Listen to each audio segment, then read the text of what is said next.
Hello mga kahop, sa mapagpalang araw po sa atin lahat. Pangalawang order ko na ito ng kalan, di kahoy. Pwede siya sa uling, dalawang purpose, uling at saka kahoy. Tapos, maganda ang kalan na ito kasi makakatipid sa uling o sa kahoy. Ilang piraso lang ilalagay mo dito. Pangalawang ko na ito.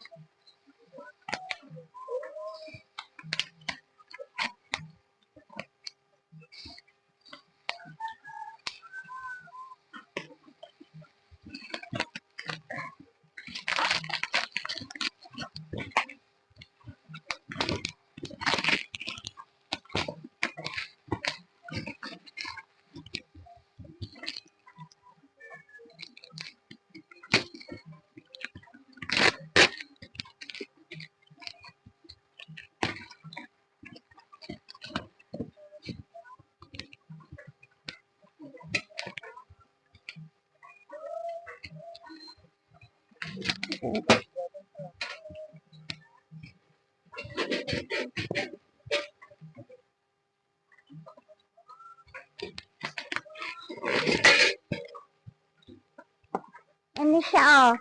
Ang ganda niya. Sa mga naghahanap dyan na pugon, di kahoy, di uling.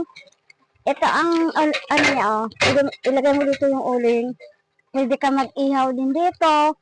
Tapos dito yung kahoy. Then, pwede mo siya idadalhin kung saan-saan. Pag may outing ka, pwede mo siya madadala. Kasi sobrang gaan niya, kahit bata pa, ay kaya po itong aalsa siya. Kaya siyang dadalhin kung kahit saan kasi hindi siya mabigat at madaling uminit po yung uling dito. Kasi lagi nga nasusunog yung sinapna namin kasi sa sobrang init po ng pugon na ito. Ang ganda niya, yung mga gusto nito na kala na di uling, di kahoy. Kung gusto mo nito mga kahop, yung light nito nandyan lang sa yellow basket nito para makakabili ka din. Kasi laging umulan dito sa amin kaya kailangan namin ang kalan. Hindi makakuha na kahoy kasi sobrang na sa ulan dito, tagal na bago hindi pa na iibsan sa ulan hanggang ngayon maulan pa rin. Kung gusto mo nito ha, lang po ito, mahigit 200 ang presyo nito kasi nag-sell po sila.